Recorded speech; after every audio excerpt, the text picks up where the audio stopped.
Ng dalawang babae.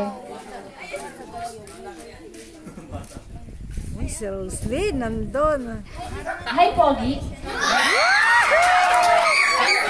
Hi, Nikki.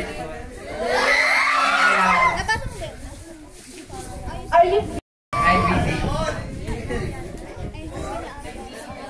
Ano na kailangan mo?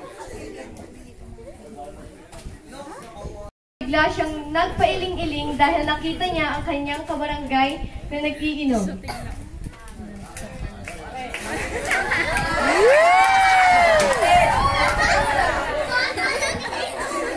Alam niyo naman hindi ako umiinom.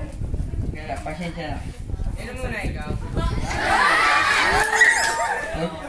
Sana hindi na kayo mag-inom kasi masama yan sa Birthday ko naman, isang tangi mo na. Sige. Ipapagdasal ko na lang kayo. Clap your hands! Sana kayo magbago na at huwag na mag-inom. Pinag-inom niyo, pinakakain niyo na sa mga pamilya niyo. Ingat kayo. Magbago na kayo. Jared, magbago ka na ha.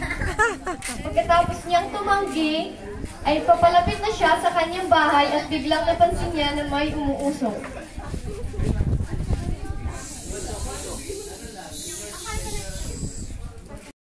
Lato doon. Masama yan. Kaya ano tol, titigilan ko na to. Talagilan mo na yan, masama yan. Sige tol. Tara, uwi na tayo. Tara.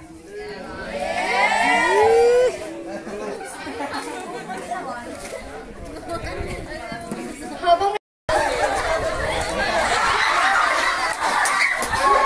Hoy! Ano po?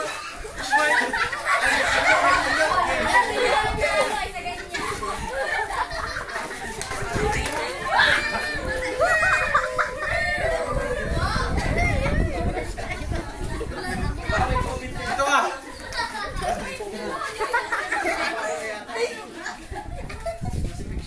Alam mo ba bakit ka namin dinawat? Wala. Ha? Ikaw ha, napakabuti mo. Nakakaabalak sa aming mga plano. Pangarap pa naman na planta dito ng marijuana. Wala naman akong ginagawang masama. Bakit niyo ako ginagawang ganito? Kasi nga nakakaabalak sa aming plano. Kulit mo naman eh. Wala niyo na ako. Wala naman akong ginagawang masama. Nakakaabalak ka nga.